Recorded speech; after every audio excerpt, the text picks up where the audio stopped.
Good morning students. तो आज भी हम टेंजेंट्स एंड नॉर्मल्स के ऊपर कुछ क्वेश्चंस करेंगे। कुछ अच्छे क्वेश्चंस लेंगे और उस क्वेश्चंस को पहले समझेंगे, उसके बाद उसको सॉल्व करेंगे। तो एक क्वेश्चन लेते हैं।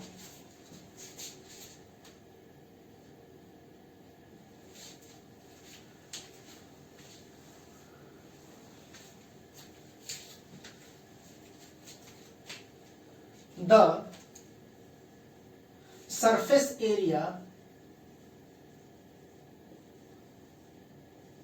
of a spherical balloon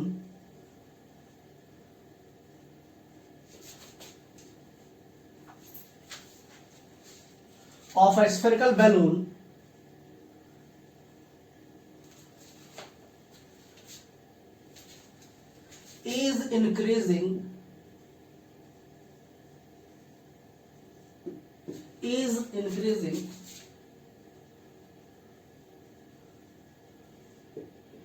at the rate of 2 centimeter square per second.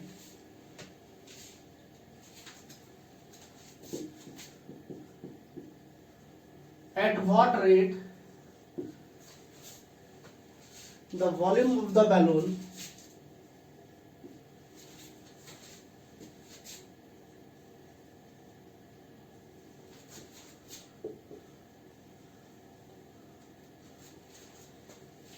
is increasing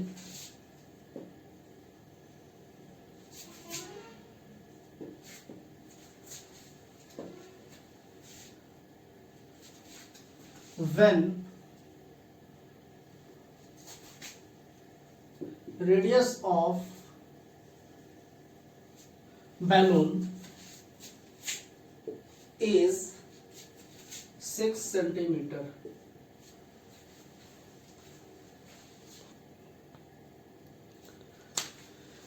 तो ये क्वेश्चन दिया हुआ है। अब इस क्वेश्चन को सॉल्व करना है। सॉल्व करने का तरीका, जब भी स्टेटमेंट क्वेश्चंस आते हैं तो सबसे पहले स्टेटमेंट क्वेश्चंस को अच्छे से पढ़ना है, समझना है कि क्वेश्चन क्या बोलना चाह रहा है, क्या पूछ रहा है। समझने के बाद उसको सॉल्व करेंगे। तो देखिए क्या दिया हुआ, द सरफेस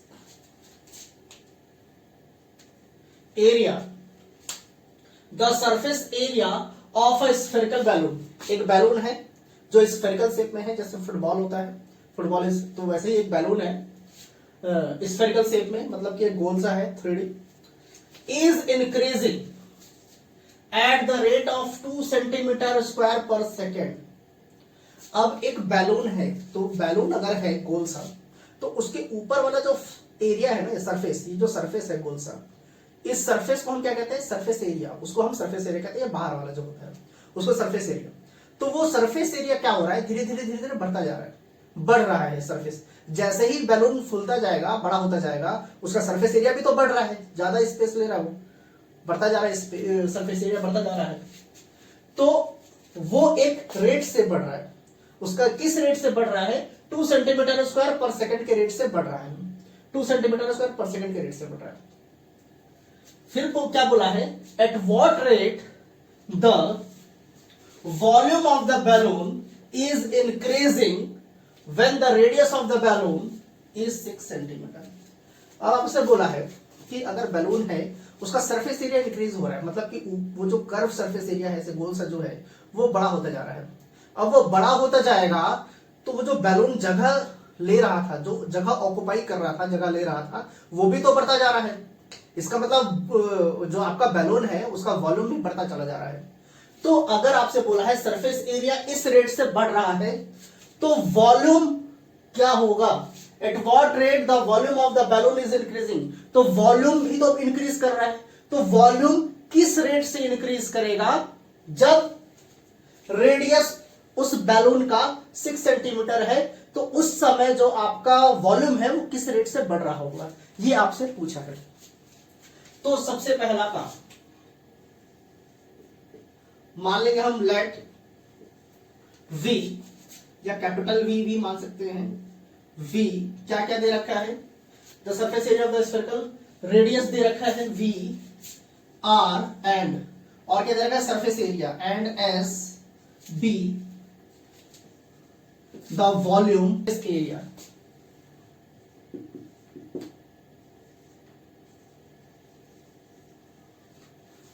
हमने क्या मान लिया कि V क्या है, वॉल्यूम है, R जो है रेडियस है, और S क्या है आपका सरफेस एरिया है, जो भी आपका बैलून दे रखा है। तो सबसे पहले यहां पर क्या दे रखा है, the surface area of A spherical balloon is increasing, बढ़ रहा है, इंक्रीजिंग दो जगह हो गया, is increasing at the rate of, इस रेट से इंक्रीज कर रहा है सरफेस एरिया। तो पहले हमें सरफेस एरिया का फॉर्मूला पता होना चाहिए, रेडियस तो आर ही होगा, और वॉल्यूम का भी हमको पता होना चाहिए। तो सरफेस एरिया जो होता है, मान लेते हैं कि एस से हम सरफेस एरिया डिनोट कर रहे हैं, तो एस जो होता है वो होता है 4 पाई आर स्क्वायर, ये सरफेस एरिया होता है। एंड वॉल्यूम जो होता है, वॉल्यूम ऑफ स्फीयर वो होता है 4/3 पाई आर क्यूब, ये होता है। सरफेस एरिया होता है 4 पाई आर स्क्वायर, और वॉल्यूम जो होता है 4/3 पाई आर क्यूब, ये होता है।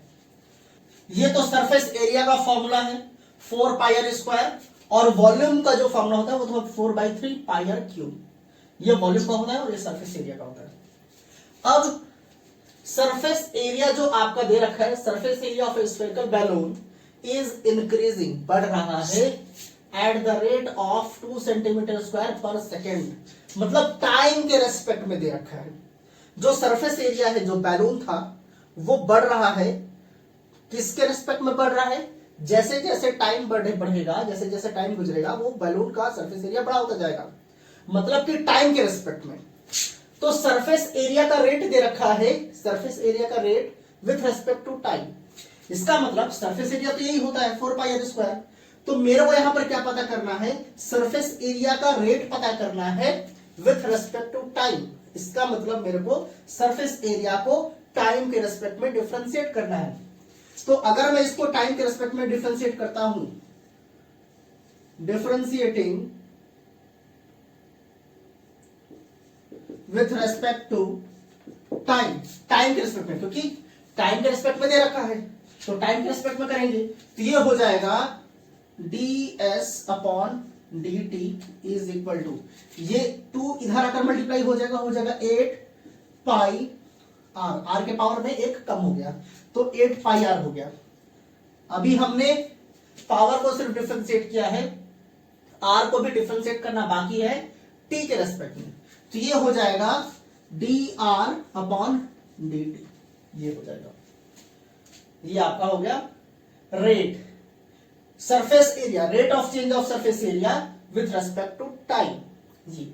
और इसकी वैल्यू कितनी दे रखी है, 2 सेंटीमीटर स्क्वायर पर सेकंड दे रखा है। ध्यान दीजिए, जो सरफेस एरिया इंक्रीज कर रहा है टाइम के रेस्पेक्ट में, वो 2 सेंटीमीटर स्क्वायर पर सेकंड दे रखा है, तो उसको हम क्या करेंगे, यहां पर प्लॉट कर देंगे, तो ये हो जाएगा। अच्छा, यहां पर क्यों प्लॉट कर रहे हैं, वॉल्यूम भी तो आपका टाइम के रेस्पेक्ट में, जैसे जैसे सरफेस एरिया अगर टाइम के रेस्पेक्ट में बढ़ेगा, वॉल्यूम भी तो बढ़ेगा। अब वॉल्यूम बढ़ेगा तो इसको भी डिफरेंशिएट करना पड़ेगा, differentiating with respect to time, time के रेस्पेक्ट में अगर डिफरेंशिएट करते हैं तो ये हो जाएगा dv/dt इज इक्वल टू, ये 3 इधर आकर मल्टीप्लाई हो जाएगा, वो हो जाएगा 4/3 इंटू 3, पाई भी कांस्टेंट वैल्यू है पाई। अब 3 यहां पर अगर मल्टीप्लाई हुआ तो r के पावर में 1 कम हो जाएगा, ये हो जाएगा r स्क्वायर इंटू, अभी r को हमें t के रेस्पेक्ट में भी डिफरेंशिएट करना पड़ेगा, तो ये हो जाएगा dr/dt। तो अगर आपको वॉल्यूम का रेट चाहिए, वॉल्यूम टाइम के रेस्पेक्ट में कैसे इंक्रीज कर रहा है वो चाहिए, तो dr/dt का वैल्यू मेरे को पता होना चाहिए। अब dr/dt मेरे को कहां से मिलेगा, यहां से मिलेगा। ds/dt आपको कितना दे रखा है, 2 सेंटीमीटर स्क्वायर पर सेकंड, यहां रख देते हैं 2 इज इक्वल टू, यहां से हो जाएगा 8 पाई आर इंटू dr/dt, ये है आपका। अब यहां से dr/dt अगर हम पता करते हैं तो इसको कहां भेजना पड़ेगा, नीचे। अच्छा, 2 से इसको कट कर देंगे तो हो जाएगा 4, dr/dt यहां से हो जाएगा 4 पाई आर बचा हुआ है, तो ये तो इससे मल्टीप्लाई में हुआ है। जब इसको मैं इधर भेजूंगा तो यहां पर क्या बचा हुआ है हमारा, 1 बचा हुआ है, तो ये 4 पाई आर 1 के नीचे आ जाएगा, हो जाएगा 1/4 पाई आर। तो ये जो निकल कर आया है आपका dr/dt है, इसको इक्वेशन फर्स्ट मान लेते हैं। ये आपका dr/dt आया है। अब ये आया, यहां लिख देंगे फ्रॉम इक्वेशन फर्स्ट, क्योंकि dr/dt मेरे को तो वॉल्यूम का रेट ऑफ चेंज चाहिए, वॉल्यूम का रेट चाहिए, किस रेट से इंक्रीज कर रहा है, तो dr/dt की वैल्यू रखेंगे। यहां से हो जाएगा dv/dt इज इक्वल टू, यहां से 3 कट जाएगा, लिख देंगे 4 पाई आर स्क्वायर इंटू, हाँ dr/dt कितना है 1/4 पाई आर, ये 1/4 पाई आर ये। अब यहां से 4 पाई और ये 4 पाई क्या होगा, कट जाएगा, यहां से ये एक आर और यहां का आर स्क्वायर ये कट जाएगा। अच्छा एक चीज ध्यान देना है, नहीं ठीक है 4 पाई आर स्क्वायर था, हाँ ठीक है, तो यहां से dv/dt क्या हो जाएगा, यहां से dv/dt इज इक्वल टू क्या बच गया, सिर्फ आर बच गया, यहां पर सिर्फ आर बच गया। और आपसे क्या बोला था, at what rate the volume of the balloon is increasing when the radius of the balloon is 6 centimetre, मतलब कि रेडियस जब 6 सेंटीमीटर है, रेडियस जब 6 सेंटीमीटर है तो रेट क्या होगा वॉल्यूम का चेंज होने का, तो dv/dt is equal to are की जगह पर क्या रख देंगे 6 रख देंगे, तो ये हो जाएगा आपका, देखिए ध्यान से देखिएगा, dv/dt आर की जगह पर तो 6 हमने रख दिया, लेकिन ये वॉल्यूम को डिफरेंशिएट कर रहे हैं विद रिस्पेक्ट टू टाइम, तो वॉल्यूम हमेशा क्यूब में होता है, तो यहाँ सेंटीमीटर दे रखा है तो वॉल्यूम हमेशा क्यूब में होता है, तो हम यहाँ लिखेंगे सेंटीमीटर क्यूब पर, और टाइम किस में दे रखा है सेकंड में, यहां लिख देंगे सेकंड, मतलब कि 6 सेंटीमीटर क्यूब पर सेकंड के रेट से वॉल्यूम इंक्रीज कर रहा है। तो ये है आपका आंसर।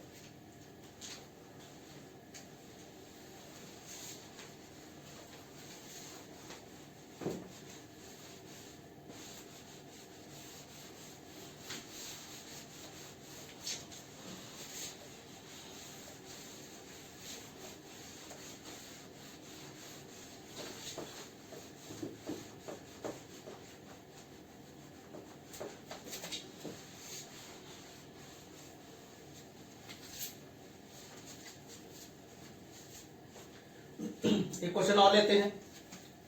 क्वेश्चन दिया हुआ है,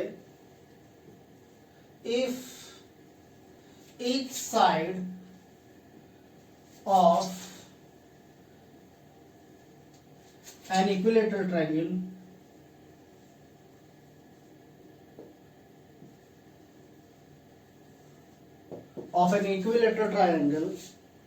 increases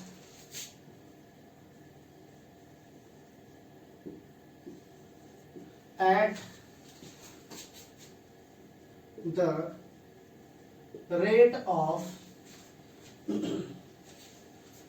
√2 centimeter per second. Find the rate of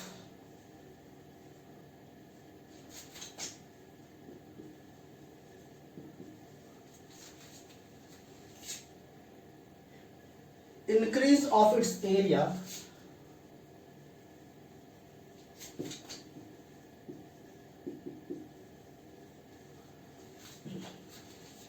when its side of length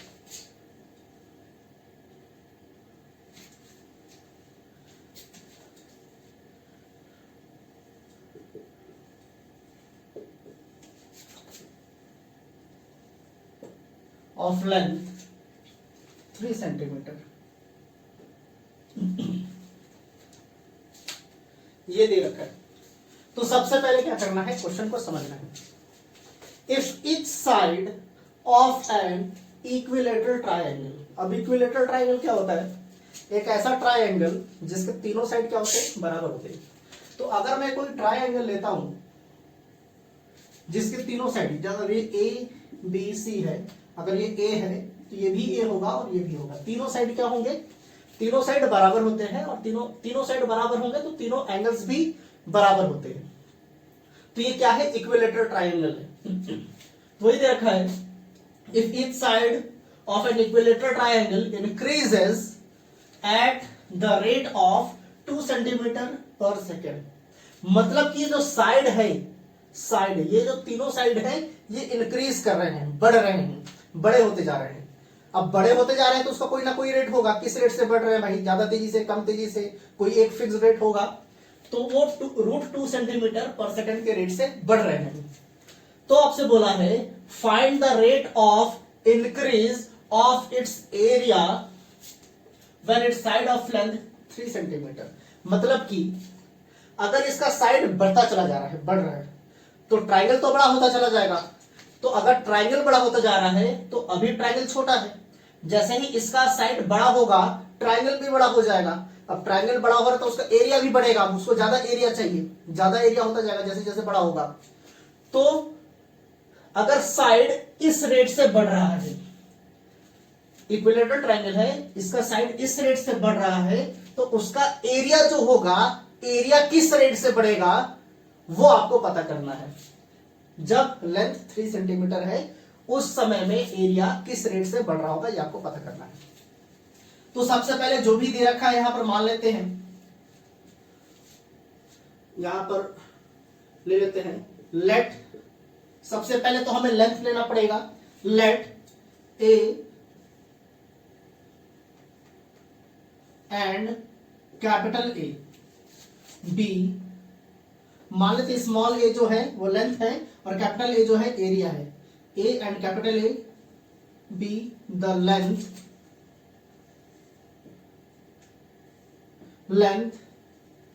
and area of triangle respectively.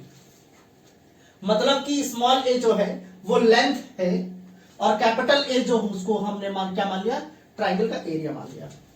तो सबसे पहला काम आपको ये क्या है, जो ट्रायंगल का साइड है उसका वो किस रेट से बढ़ रहा है वो आपको दे रखा है। तो ट्रायंगल का साइड यही तो है, यही तो है। अब ये ट्रायंगल का साइड जो है ए, ये जो ट्रायंगल का साइड है ए, ये टाइम के रिस्पेक्ट में बढ़ रहा है, टाइम के रिस्पेक्ट में। इसका मतलब लिख देंगे given D a upon d T. D a upon d T मतलब डी ए क्या है आपका साइड है, वो टाइम के रिस्पेक्ट में बढ़ रहा है और वो आपका कितना दे रखा है, √2 सेंटीमीटर पर सेकंड, ये आपका दे रखा है। D a upon d T √2 centimetre पर सेकंड दे रखा है, ठीक है। एंड एरिया, एरिया क्या होता है ट्रायंगल का, अगर इक्विलेटरल ट्रायंगल है, इक्विलेटरल ट्रायंगल, तो उसका एरिया क्या होता है, उसका एरिया होता है √3/4 a square. Area of a triangle is equal to √3/4 a square होता है, ये इक्विलेटरल ट्रायंगल का एरिया है। तो अब rate of increase of its area, area का रेट ऑफ इंक्रीज बोल रहा है, मतलब कि एरिया का हमें रेट पता करना है। मतलब कि इसको भी डिफरेंशिएट करना पड़ेगा, differentiating with respect to time, time के रेस्पेक्ट में इसको भी हमें डिफरेंशिएट करना पड़ेगा क्योंकि हमें एरिया का रेट चाहिए। तो ये हो जाएगा d a upon d t is equal to √3/4 है, ये 2 क्या होगा, सामने आकर मल्टीप्लाई हो जाएगा, तो ए के पावर में क्या हो जाएगा, 1 कम हो जाएगा, तो यहां 1 आ गया, ये हो गया। अभी हमने सिर्फ पावर को डिफरेंशिएट किया है, इस ए को टी के रेस्पेक्ट में डिफरेंशिएट करना बाकी है, तो ये हो जाएगा d a upon d T, ये हो जाएगा। इसको हम इक्वेशन फर्स्ट मान लेते हैं, यहां लिख देंगे from equation first d a upon d t is equal to √3/4, अच्छा ये कट जाएगा, यहां से 2 हो जाएगा, यहां रख देते हैं √3/4, सॉरी 2 हो गया, ये लिख देंगे √3/2। अब यहां पर ए दे रखा है, when its side of length 3 centimetre, ए, ये क्या है, ए ही तो है, साइड जो है ए है, तो ए के जगह पर हम ये 3 रख सकते हैं, तो हम यहां 3 रख देंगे इनटू, अब D a upon d T क्या है, √2, तो हम यहां से √2 रख देंगे, √2। अब ये क्या है, area with respect to time, तो लेंथ जब सेंटीमीटर में है तो एरिया सेंटीमीटर स्क्वायर होगा, तो यहां लिख देंगे सेंटीमीटर स्क्वायर पर, टाइम किस में दे रखा है, सेकंड में, तो हम यहां लिख देंगे सेकंड। तो यहां से D a upon d T आपका कितना हो जाएगा, √3 इंटू √2 कितना होता है, 6 होता है, तो इसको हम लिख सकते हैं 3 √6 अपॉन 2, और ये हो जाएगा सेंटीमीटर स्क्वायर पर सेकंड। तो ये आपका क्या निकल कर आ गया, एरिया टाइम के रेस्पेक्ट में इस रेट से इंक्रीज कर रहा है।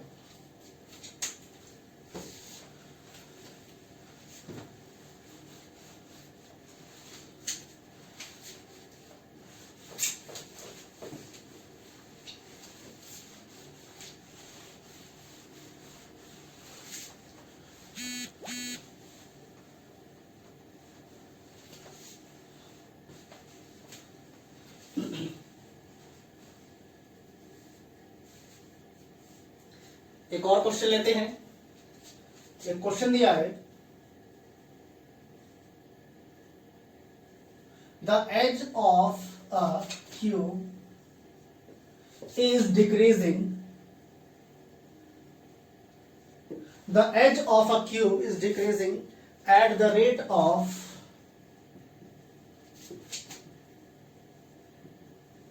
0.6 सेंटीमीटर पर सेकेंड, ये दे रखा है।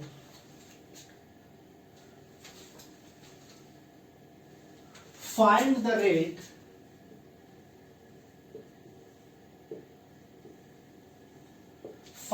Rate at which its volume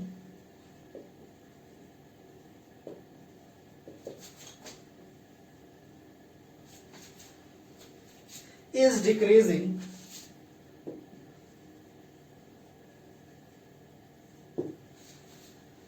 when the edge of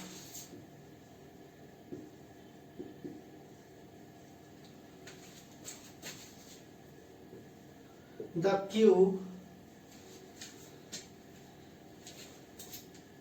is 2 centimetre. तो ये क्वेश्चन आप लोगों को दे रखा है। सबसे पहले क्वेश्चन समझना है, the edge of a cube. अब क्यूब क्या होता है, क्यूब ऐसा कुछ होता है, ध्यान से देखिए, देखा होगा आप लोगों ने,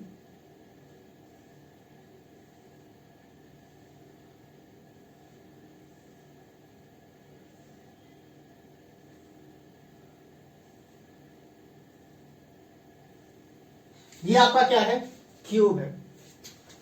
तो एक तरफ का बॉक्स समझ सकते हैं आप लोग इसको, बॉक्स, ऐसा बॉक्स जिसका लेंथ, ब्रेथ और हाइट, अगर इसको हम L मान लेते हैं, अगर ये A है तो ये ब्रेथ ये भी A होगा, और ये जो हाइट है ये भी आपका A होगा। मतलब कि लेंथ, ब्रेथ और हाइट अगर बराबर है तो वो क्यूब हो जाता है, और अगर लेंथ, ब्रेथ और हाइट अलग अलग है, कोई भी एक अलग होता है, तो वो क्यूबॉइड हो जाएगा। तो आपको क्यूब दे रखा है और बोला है the edge of a cube is decreasing. इसके पहले के क्वेश्चंस में इंक्रीज कर रहा था, लेकिन यहां पर क्या हो रहा है, डिक्रीज हो रहा है। वो इसका जो एज है वो छोटा होते जा रहा है। अब छोटा होता जाएगा तो ये क्यूब भी छोटा होता जाएगा। At the rate of 0.6 centimetre पर सेकेंड, इस रेट से डिक्रीज कर रहा है, ठीक है। Find the rate at which its volume is decreasing when the edge of the cube is 2 centimetre. इसका मतलब सीधा सीधा है कि अगर इसका जो एज है, एज कहने का मतलब ये जो साइड है, साइड, ये इस रेट से अगर डिक्रीज कर रहा है, तो इसका जो वॉल्यूम है, मतलब ये जितना जगह ऑक्यूपाई कर रहा है, जितना जगह ले रहा है, वो किस रेट से डिक्रीज कर रहा है, वो आपको पता करना है। तो सबसे पहला, late A and capital V be the edge and volume of cube. A को हमने क्या मान लिया, इसका एक एज मान लिया, और वी को हमने क्या मान लिया, वॉल्यूम मान लिया। ठीक, अब जो साइड है इसका वो इस रेट से डिक्रीज कर रहा है, तो क्या दे रखा है, सेंटीमीटर पर सेकंड, मतलब कि टाइम के रेस्पेक्ट में डिक्रीज कर रहा है। जैसे जैसे टाइम बढ़ रहा है इसका एज धीरे धीरे कम होता जा रहा है, तो टाइम के रेस्पेक्ट में हमें एज को डिफरेंशिएट करना पड़ेगा। मतलब कि आपको क्या दे रखा है, डी अपॉन डी टी कहने का मतलब rate of change of length in the side. A क्या है, एज कहिए या फिर साइड कहिए क्यूब का। तो अगर ये डिक्रीज कर रहा है तो वही हो रहा है d a upon d t with respect to time. ये आपको दे रखा है कितना, 0.6 सेंटीमीटर पर सेकेंड, ये आपको दे रखा है। इसको हम इक्वेशन फर्स्ट मान लेते हैं। नाउ वॉल्यूम ऑफ क्यूब,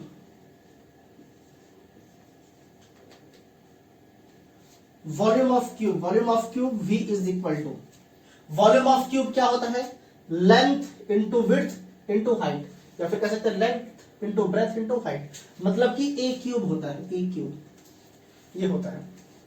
अब वॉल्यूम तो ए क्यूब होता है, लेकिन मेरे को वॉल्यूम थोड़ी पता करना है, मेरे को rate of change of volume पता करना है। तो वॉल्यूम को टाइम के रेस्पेक्ट में डिफरेंशिएट करना पड़ेगा। हम यहां लिख देंगे differentiating with respect to time, time के रेस्पेक्ट में करेंगे तो ये हो जाएगा dv अपॉन dt, और ये हो जाएगा 3 इधर आ जाएगा तो हो जाएगा 3a स्क्वायर, ये हो गया। अब dv अपॉन dt, हमें तो कोई कांस्टेंट वैल्यू चाहिए, तो यहां अच्छा एक सेकंड और, 3a स्क्वायर, हम तो टाइम के रेस्पेक्ट में डिफरेंशिएट कर रहे हैं तो a को भी तो डिफरेंशिएट करना पड़ेगा, तो ये हो जाएगा dA अपॉन dt, ये हो जाएगा dA अपॉन dt। तो अब dA अपॉन dt की वैल्यू हम इक्वेशन फर्स्ट से रख देंगे, और यहां पर जो a है, हम क्वेश्चन में a की वैल्यू दे रखी है 2 सेंटीमीटर, उसको यहां पर रख देंगे, हियर लिख देंगे here dV upon dt is equal to 3 into a कितना दे रखा है आप लोगों को, 2 सेंटीमीटर, यहां लिख देंगे 2 स्क्वायर इंटू स्क्वायर है तो 2 स्क्वायर हो जाएगा, और d अपॉन dt कितना है 0.6 यूनिट बाद में लिख लेंगे, लास्ट में लिख लेंगे, वैसे आप लोग लिख सकते हैं। अगर यूनिट लिखना है, देखिए 2 सेंटीमीटर स्क्वायर दे रखा है, तो जब मैं इसका स्क्वायर, हम इसका स्क्वायर करते हैं तो यहां सेंटीमीटर का भी स्क्वायर हो जाएगा, तो हम यहां लिख देंगे सेंटीमीटर स्क्वायर इंटू, अब dA अपॉन dt कितना है 0.6 सेंटीमीटर पर सेकेंड, मीटर पर सेकेंड, ये आप लोगों को दे रखा है। यहां से आप लोगों का dV अपॉन dt कितना हो जाएगा, 2 स्क्वायर कितना होता है 4, 4 3 12, 12 6 जा 72, तो ये हो जाएगा 7.2 सेंटीमीटर स्क्वायर इंटू सेंटीमीटर, ये हो जाएगा सेंटीमीटर क्यूब पर सेकेंड। और ये क्या आ गया आपका, जब लेंथ डिक्रीज कर रहा है इस रेट से, तो वॉल्यूम इस रेट से डिक्रीज करेगा। तो हम यहां लिख देंगे क्या, रेट ऑफ